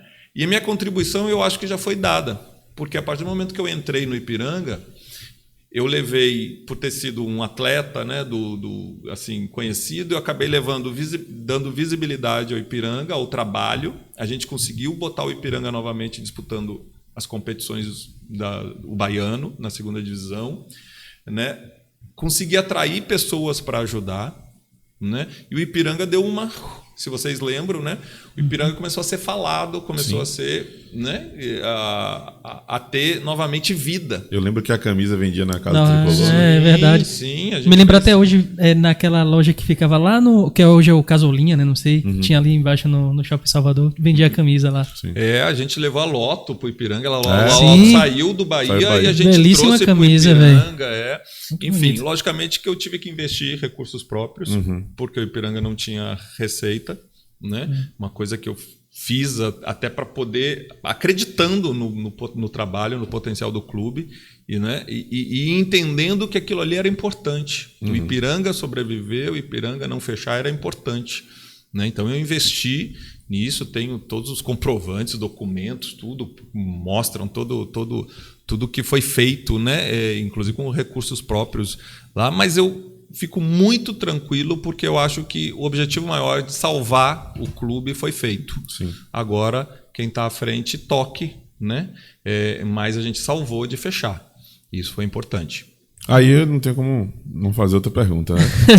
Já tem mais ou menos 1 hora aí de entrevista, de resenha. Final do ano tem eleição, né? Para o Bahia Associação. A gente até discutiu já isso em outras oportunidades por conta dos nossos convidados, principalmente, né? Sim. Leonardo Martinez, presidente do Conselho, esteve aqui. Renatinho Guedeville, que recentemente concorreu ao Conselho Fiscal para ser o representante da associação no Bahia SAF.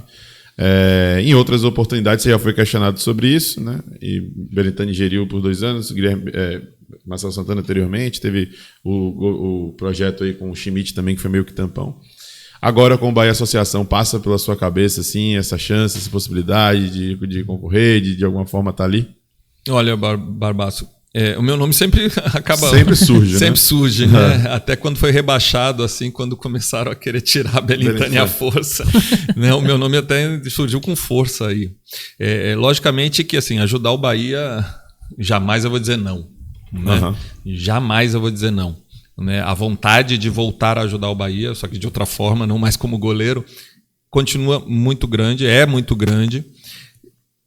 Concorrer ou não à presidência ainda não é uma decisão tomada, depende de algumas circunstâncias, é uma decisão que muda muito, muda a vida pessoal, sim, muda, enfim, mas eu encaro esse contexto que ficou, né? Agora, SAF, virou associação e muita gente acha que a associação ficou esvaziada. Eu acho que é um mundo de oportunidades, né? O futebol está sendo cuidado pelo City, ok, é fato, não se pode fazer nada em relação a isso, porque existe um contrato. Quem for o presidente da associação vai ter por obrigação fiscalizar esse contrato, né, e acompanhar, né, o trabalho que está sendo feito. Importantíssimo isso, né? Só que se abre um mundo de oportunidades da associação para fazer. Sim. Porque a associação a marca Bahia pertence à associação. Sim. Esporte Clube Bahia pertence à associação. E o que se pode fazer para aproximar novamente a marca Bahia, o clube da torcida, ou assim, a torcida do clube, é muito grande. Então, eu acho que, de forma alguma, a associação fica esvaziada. Pelo contrário, quem assumir ali em dezembro pode fazer um trabalho maravilhoso, aproximar o torcedor, criar vínculos de outras formas. Sim, né? Perfeito. Com a torcida, aproximar, porque o Bahia se distanciou um pouco do seu torcedor. O CT foi para Dias Dávila. A gente só vê o Bahia quando passa aqui na Fonte Nova ou vê o time dentro de campo, né? Eu me lembro que quando eu cheguei na Bahia em 2000, a marca Bahia estava em tudo quanto era lugar, era onipresente. A gente passava os carros todos com adesivo do Bahia. Hoje não se usa mais adesivo nos carros, né? Mas acho que o pessoal tem até medo. Todos tinham. Então você via a marca Bahia pela cidade toda. E isso sumiu. A gente não vê a marca Bahia na cidade. É verdade, tem razão. A gente não vê mais. O Bahia se distanciou do seu torcedor. E isso pode ser uma das... Pode ser não. É para ser uma das funções da associação. Aproximar isso. A marca Bahia é da associação. Né? Os símbolos do Bahia pertencem à associação. Sim. E a associação pode atuar na área cultural, na área social, modalidades olímpicas, enfim. Pode aproximar o torcedor do clube e o clube do torcedor de outras formas. Então é só ser criativo, ser competente. Ainda tem uma associação que não tem dívidas, porque foram pagas. Sim, ainda tem investimentos, né? Que investimentos estão garantidos. Exatamente. Eu acho que é um mundo de oportunidades. Adoraria ter essa oportunidade de poder ajudar o Bahia a crescer como associação. Eu acho que é perfeitamente possível, né? E o torcedor precisa entender que precisa fortalecer a associação. Sim. Por quê? Não pode ter o City não pode ter um sócio fraco. Verdade. Né? E o sócio que é do City é o Esporte Clube Bahia, que o torcedor ama. Sim. O torcedor vai deixar isso ficar fraco? Não pode. Então é um entendimento primeiro de que o torcedor precisa continuar associado à associação, precisa fortalecer o processo democrático, que já está bem consolidado, mas precisa dar sequência mesmo depois da SAF, para que a associação se torne cada vez mais forte e com peso dentro dessa relação com o City. A associação precisa ter peso nessa relação com o City. E se o torcedor deixar enfraquecer, e o próximo gestor deixar enfraquecer, perde a associação, perde o Bahia como um todo. E o engraçado foi o que você falou, né? Essa questão da aproximação. Porque tem a aproximação que é feita do Bahia, que é a associação, né? Que vai manter acesa essa chama, essa tradição cultural das pessoas abraçarem o Bahia como uma grande marca daqui, né, do nosso estado. E ainda tem essa questão de ser realmente esse elo fiscalizador que vai mostrar ao City de que ele também precisa fazer esse papel, né? Eu acho que o próximo presidente pode ser muito bem essa voz do torcedor com o Grupo City.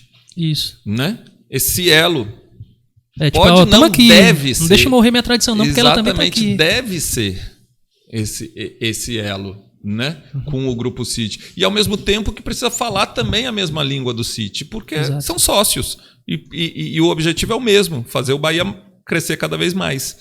Então, ser um porta-voz da sua torcida, dos seus milhares de apaixonados, que para o Grupo City são clientes. Sim, né? sim. Porque é negócio, o Grupo City é negócio. Sim. Então eles são clientes. Tá aí um ponto-chave, deixar de mostrar que a gente é só número, só cliente, para também ser aquele negócio apaixonado. Só que a associação, né? E o presidente da associação representa milhões de apaixonados. Pô, perfeito, né? É isso. Você foi no ponto. E aí, o ponto-chave. presidente da associação é o elo para conversar com o City, de igual para igual. Porque ele representa esses apaixonados. E que o City vê como cliente. Perfeito. Né? Então, e ao mesmo tempo, como eu falei, falar a mesma língua para que as duas partes cresçam fortes, que daí ganha todo mundo. Perfeito. É isso. Talvez, eu vou ter que ser sincero aqui, né? Talvez tenha sido a forma mais didática que eu já ouvi alguém falar a respeito de negócios. Elucidativa. Assim, é elucidativa, porque realmente essa distinção que você fez, né, entre o apaixonado e o cliente, né, para mim foi perfeita. Eu acho que é exatamente esse ponto que traduz para o torcedor comum, né, que acompanha o dia a dia do clube e que talvez não se interesse tanto pela questão política, de que tá aí uma oportunidade realmente de abrir os olhos, né? Sim. De não deixar com que a paixão, que é algo que acontece no mundo dos negócios, às vezes você vai ter que deixar ela de lado, né, para tomar uma decisão, não tenha que ficar tão distante assim, né? Pelo contrário. E o presidente da associação é o representante Inclusive é bom da torcida. Exatamente. Tem a cadeira no conselho administrativo o representante do Bahia SAF, né? da torcida. Então é isso. O pessoal continuar sócio, né? Porque pode se associar, logicamente, quanto mais sócio, melhor. Mas eu não sei se é com 1 ano que pode votar, né? Para presidente, mínimo de 1 ano. Tem a carência. Sócio, tem a carência. Mas é manter, quem é sócio se manter e participar ativamente, né, desse processo, para não deixar uma das partes fortalecer e a outra enfraquecer. Sim. Precisa equilibrar isso. Tem muita gente que falando, né? Eu não vou pagar, porque são R$20 hoje o valor. Né, que já vem embutido ali no meio, junto com o valor do acesso garantido. Tem muita gente, mas não vejo benefício. Talvez não agora, assim, a curtíssimo prazo, nessa questão de ter camisa, ter não sei o quê, mas eu tenho certeza que em um momento certo, com a administração correta, isso vai acontecer. Pois é, porque o Belintani, que é o atual presidente da associação, ele já foi bem claro, né? Ele só está esperando o tempo passar para entregar para o próximo presidente. Até nem quer começar nenhum projeto, porque vai ser 3 meses de projeto e o próximo presidente pode nem querer o projeto. Então é perda de tempo. Verdade. Essa coisa dos benefícios, o próximo presidente que crie, né? Que na verdade faça com que se torne atrativo. Exato. O torcedor se manter sócio da associação. Sim. Né? E aí traga benefícios. E aí tem um mundo de coisas que pode acontecer, inclusive em parceria com o City. O maior benefício é ajudar o Bahia, né? Nesse momento. Inclusive em parceria com o City. Né? Porque não são inimigos, não são adversários. Né? São sócios. Precisam falar a mesma língua.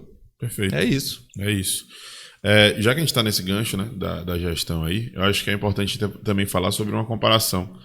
Você, né, no período de atleta, viveu um pouco, né, dos resquícios ali, do que aconteceu em termos administrativos do BASA, né, do Bahia SA.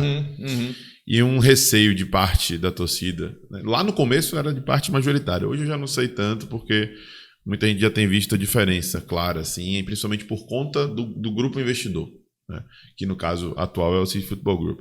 Mas logo que surgiu essa possibilidade, logo que surgiu a lei que aprovou a Sociedade Anônima do Futebol e tudo mais, você lembrou do que aconteceu lá atrás, o que efetivamente aconteceu, que gerou algum tipo de preocupação assim contra o atleta também? Como era a gestão desse Bahia SA? Eu acho que eu não fiquei assim tão preocupado. Lógico que a gestão do Bahia SA lá atrás, né?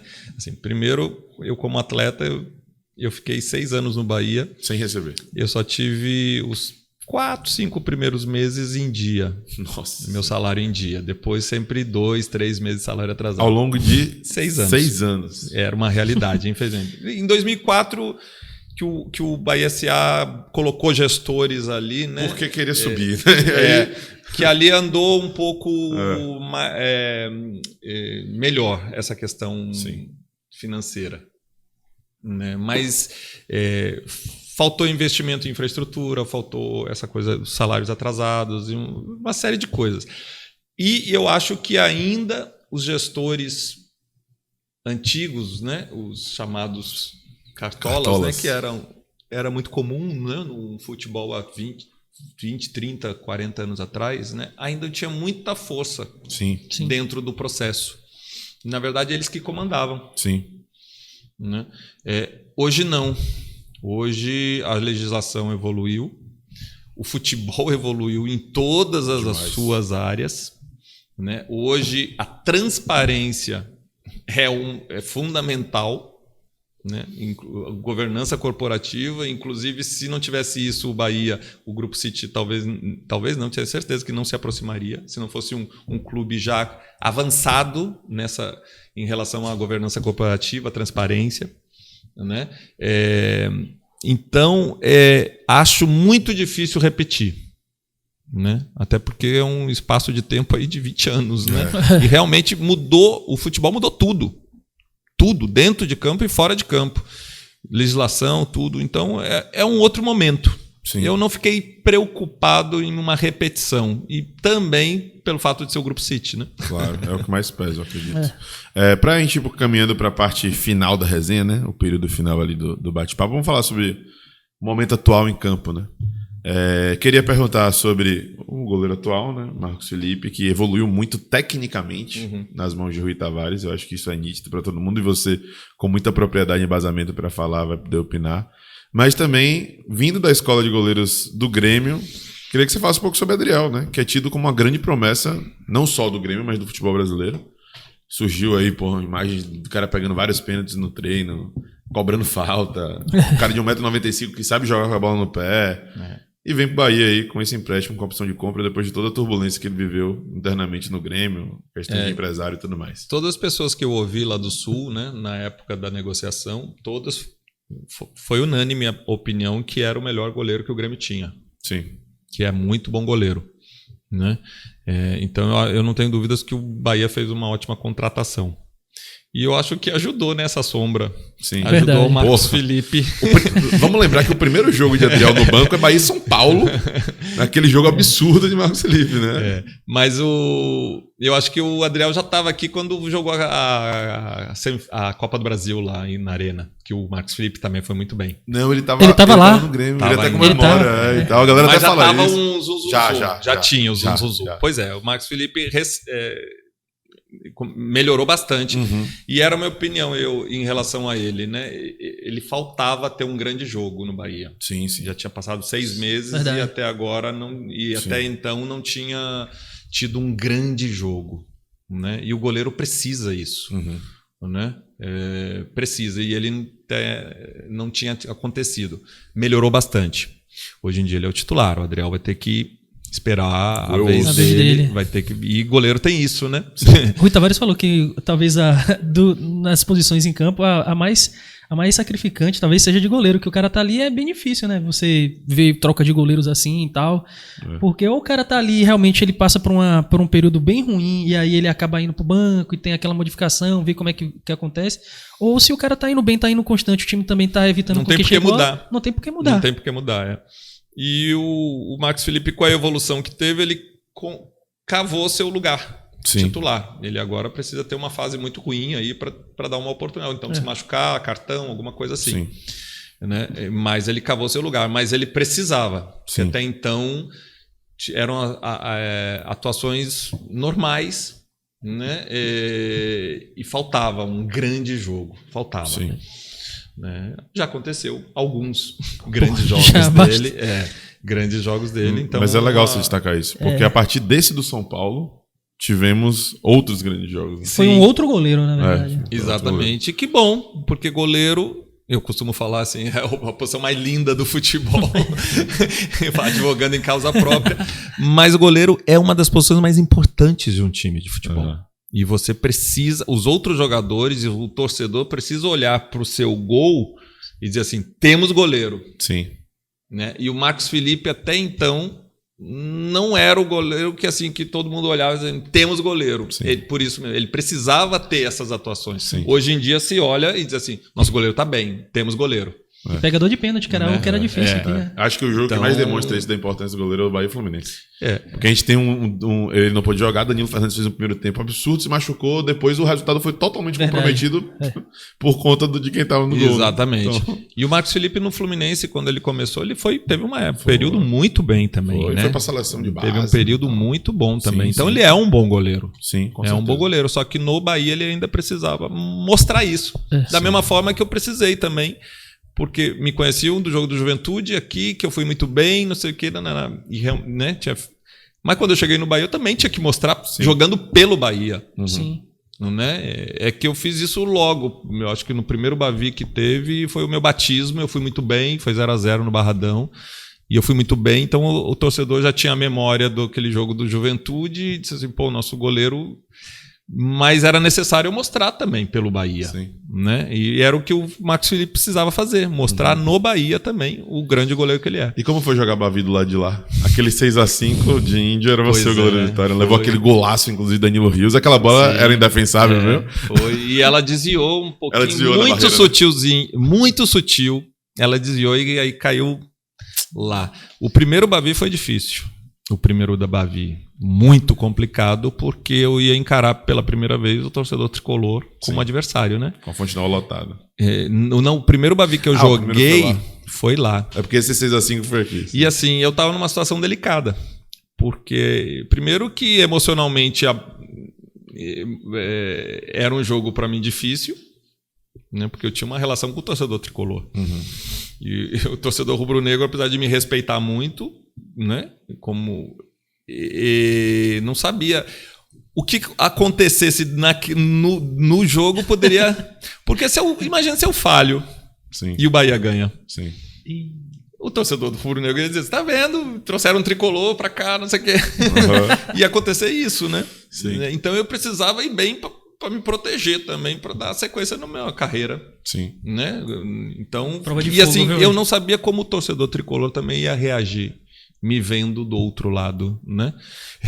E foi bastante difícil assim para mim, mas acabei sobrevivendo. Ainda sobre a atualidade, a gente tá gravando isso daqui depois do anúncio aí da lesão de Cauli. Vinha sendo o principal jogador do Bahia na temporada. O quanto você acha que ele vai fazer falta ainda esse ano? Pô, Cauli. Esse ano, assim, sendo otimista, tem um mês, né? Já rezando, né? Ele faz falta, sim, muito, muito. Tava fazendo a diferença, né? Ao mesmo tempo que vai ter que ter solução para isso, né? Tá chegando o Juba, e eu até fiz um comentário, vamos dizer assim, o Juba chegando traz uma dor de cabeça das boas pro Renato Paiva, porque tem Biel voltando de lesão, Juba, o Ratão também, todo mundo jogando pelo mesmo... melhorando. Todo mundo jogando pelo mesmo setor. Agora, faltando o Cauli, talvez arrume um espacinho ali para enfim. Mas faz falta, sim. Ele realmente se tornou o cérebro ali daquele meio de campo do Bahia. E, infelizmente, lesões são coisas que acontecem, né? O Biel era o principal jogador, também machucou. Enfim, meio que um azar, né, do time, né? Sempre perdendo seu principal jogador. Mas vamos ver se o restante dá conta do recado, né? Tomara. Vai ter que superar essa ausência do Cauli. Tomara.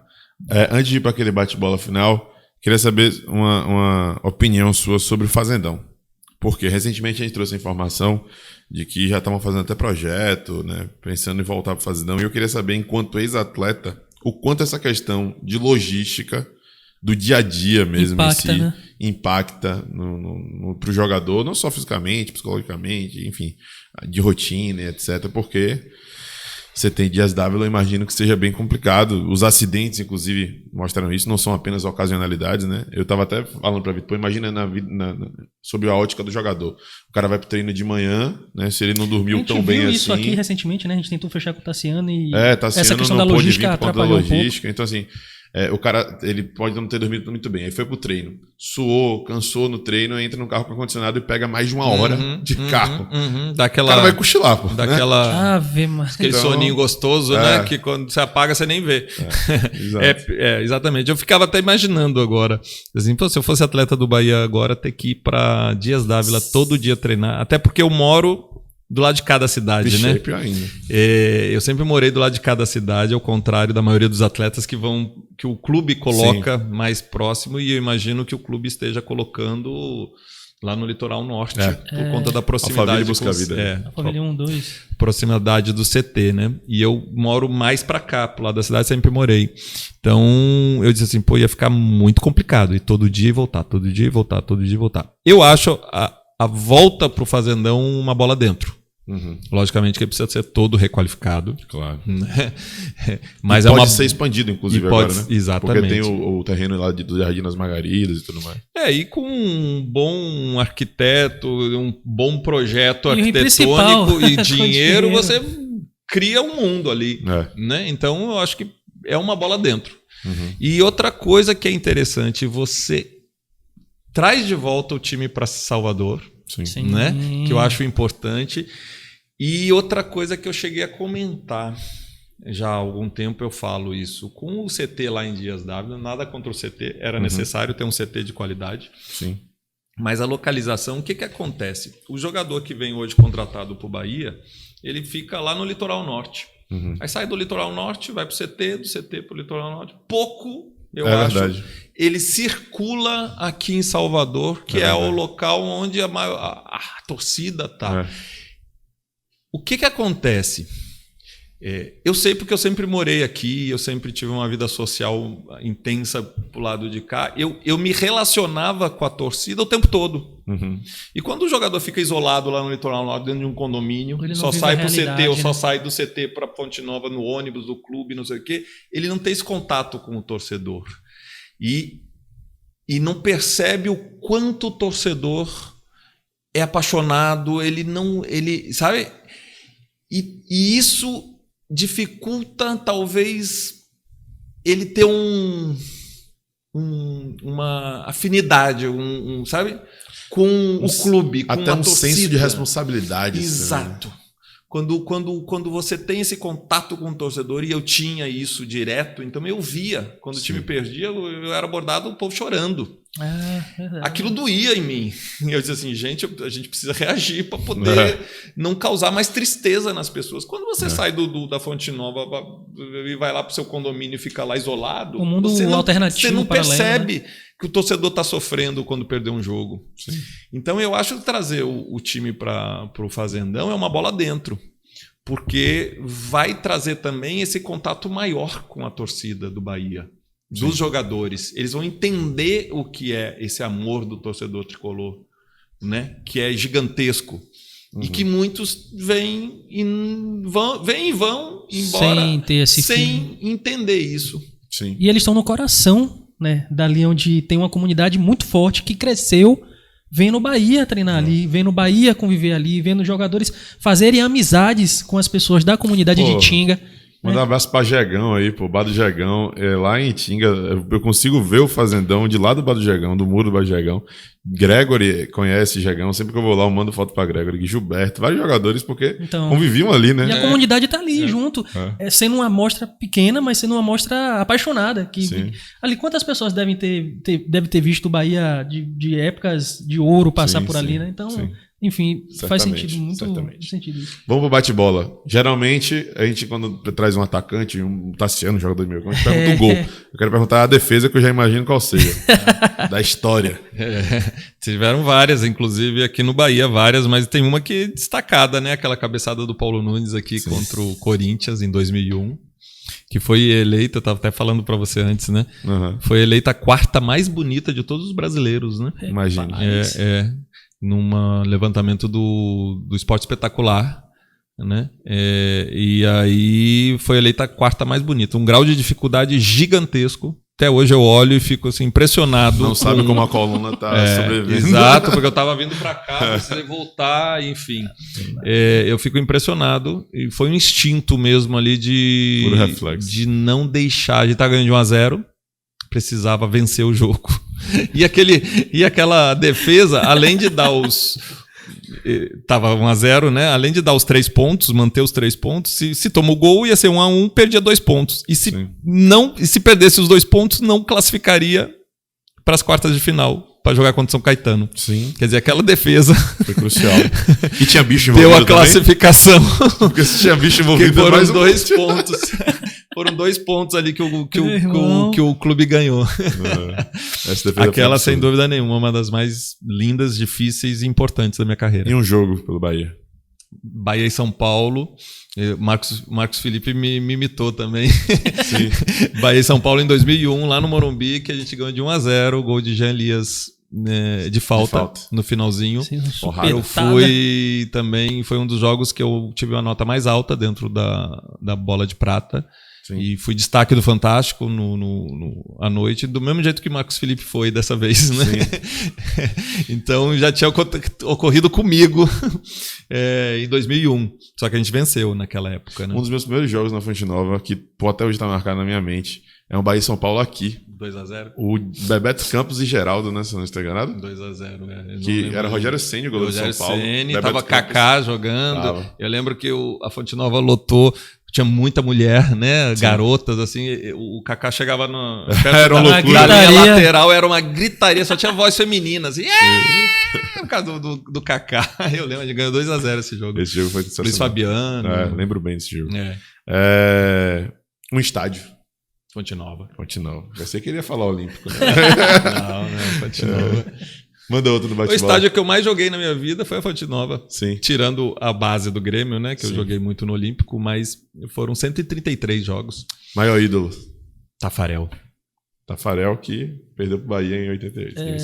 Tafarel. Eu ia perguntar de um título. Sem dúvida nenhuma, o maior goleiro da história do futebol brasileiro. Massa. Pra mim. Título.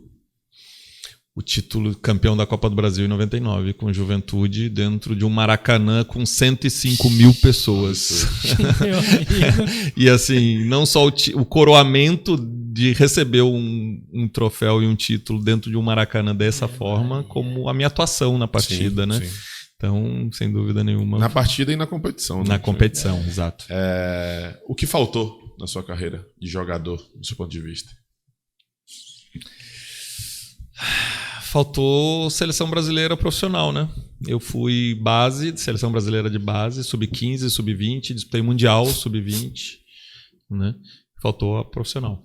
2001 podia ter ido, né? 2001 podia ter ido. E aí, algo mais? Não, acho que é isso, né? É isso, né? Tá maravilhoso. Mas Meu calma. Tem Agora uma é a hora. coisinha É a antes hora do da. agradecimento. É a hora da verdade aqui, né? Está por aqui. Ó, a gente está inaugurando esse quadro. Dentro deste quadro. Sim, que dentro da SMBcast. Deixa do SMBcast, que é diferente. O quadro é Você é da Nossa Turma. Acho que já está mais do que evidente, né? Você que já fez tanto por nós.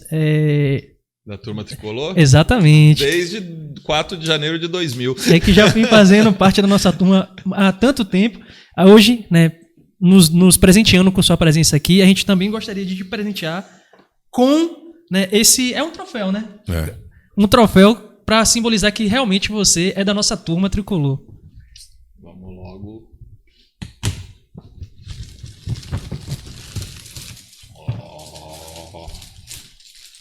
Mais uma bonita. Nada mais justo do que fosse de goleira, né? Tinha que ser de goleira. Se vestir ali, compete com o Marcos Felipe. Já dá vontade de ir pro campo, viu? Saudade. Personalizado ainda. Olha lá, ó. Aí. Porra, aí olha aí. Saudade. Vontade de ir pra ali pro campo. Pô, eu tenho muita saudade mesmo, né? Dos jogos. Tenho muita saudade de entrar em campo, de sentir o torcedor. Eu venho todo jogo comentar, né? Aqui na Fonte Nova. E sentir lá de dentro é uma emoção diferente. Sim. E logicamente que eu tenho muita saudade, assim. E queria aproveitar o espaço para agradecer o carinho que o torcedor tricolor teve comigo, ainda tem comigo, porque não é com todo jogador. Sim. Isso foi uma conquista, eu tenho plena consciência que foi uma conquista e eu dou muito valor a isso, eu tenho muito orgulho do que eu conquistei aqui na Bahia e no Bahia, né? O respeito Sim. de todo um povo que não é meu, eu não nasci aqui, eu não cresci aqui, eu não era Bahia antes de vir para cá e tudo que eu conquistei aqui me enche de orgulho, né? E não é à toa que eu falo que eu sou cidadão soteropolitano com muito orgulho, né? E não é à toa que eu falo que eu sou torcedor do Bahia, em detrimento até do Grêmio, que foi o time que eu cresci, minha família é gremista, mas eu considero o Bahia o time mais importante da minha carreira. Então, fico muito feliz, né, de ter novamente ver meu nome numa camisa de goleiro do Bahia. Massa. Né? Porque foram quase 300 jogos, né? Sim. Eu sou o terceiro goleiro na história do clube e considerado que mais vestiu a camisa do Bahia, né? Foram Sim. quase 300 jogos. Considerado por muitos o maior da história. Verdade. Se não for o maior, top Que 3. é outro orgulho, né? Eu fico Sim. muito feliz quando sempre sou citado como Sim. um dos grandes da história. E eu sei que o torcedor do Bahia tem um amor com os seus goleiros, Sim. né? Sim. É histórico isso, não Sim. começou comigo nem nada, é histórico, né? Fala dos seus goleiros com uma paixão, com orgulho, e eu fico muito feliz de ser um deles, né? De ser sempre citado. Que bom, que bom. Eu agradeço mesmo o carinho, né? E volto a falar, estou sempre à disposição de ajudar o Bahia, seja Massa. de qualquer forma que for. Maravilha. Sabe quando é que você percebe que um cara realmente é massa, bicho, pra história do clube? É quando você lembra de uma camisa. Eu sou apaixonado, coleciono camisas, e você diz assim: rapaz, essa camisa aqui, sabe quem me lembra? Fulano. É a mesma coisa daquela camisa de goleiro De preta, manga comprida. de manga comprida, com aqueles detalhes. Cinza, que- Exatamente. Aí, de quem é essa camisa? Outro dia tava lá no grupo de colecionadores, aí passou uma foto, alguém falando da foto da camisa e tal. Pô, essa camisa é a camisa de Emerson. Pronto. Eu acho que pra mim aí é quando o cara fala assim: rapaz, além de tudo que ele deixou, ainda tem a marca registrada também, né? Exatamente. Massa. Obrigado por estar aqui presente com a gente em mais um episódio, esse especialíssimo, né, Vitor Torres? Sim, mais demais. E só agradecer aí pelo prestígio de estar aqui junto conosco, agradecer o pessoal aí pela audiência e pedir aquele famigerado like aí Claro. para poder propagar esse Vamos conteúdo. dar like aí, né? Vamos dar like aí, pessoal. Vitor Torres, valeu. É isso, né? Agradecer a todo mundo aí por estar abraçando esse novo projeto, né? Nosso podcast. Como a gente sempre fala aqui, já deveria ter saído da gaveta há muito tempo, mas Deus sabe, né? De tudo que acontece na vida da gente. Né? Agradecer a loja Turma Tricolor, Alfredo, Jamile, né? Que nos ajuda aqui também a fazer esse projeto. A galera da Smart Áudios, né? Que, enfim, Aí, ó, tá aqui Smart colado Áudios. junto com a gente. Hoje as presenças especiais aqui, né? De Ireno, que está aqui junto com o nosso produtor Diego também, que está sempre jogando duro e arrebentando. A gente espera que os problemas que a gente teve nas lives anteriores tenham sido solucionados nessa, né, e que vocês gostem e compartilhem bastante. Né, e, enfim, as críticas são sempre bem-vindas aí para a gente poder melhorar Claro. o quanto antes. Né? Nosso querido amigo fazendeiro, Danilo Danilo Camargo, que nos presenteou com essa lindíssima bandeira Que tá aqui. aí todo faz parte episódio, do- vai que- estar aí até o final. Aqui até o final da nossa vida. Enquanto a gente tiver a oportunidade de utilizar, a gente vai estar utilizando aqui. A gente vai E em dia de estender jogo, vamos ela botar aqui lá, agora. é. Agora você vai estar em qualquer lugar do estádio, você vai ter que assistir aqui a bandeira aqui estendida. E nosso querido amigo Roger, que está aqui com a gente também, né, fazendo parte do nosso time. E é isso. Né? Por favor, deixe seu like, seu comentário. É sempre muito bem-vindo e, né, faz bem pro coração. Deixa sua sugestão também. De aí novos no- convidados. Nos convidados, né, nos comentários. E é isso. Valeu, galera. Tamo junto pra vocês aí. Valeu, abraço. Até a próxima. Eu sou mais Bahia, eu sou mais do Nordeste. E você?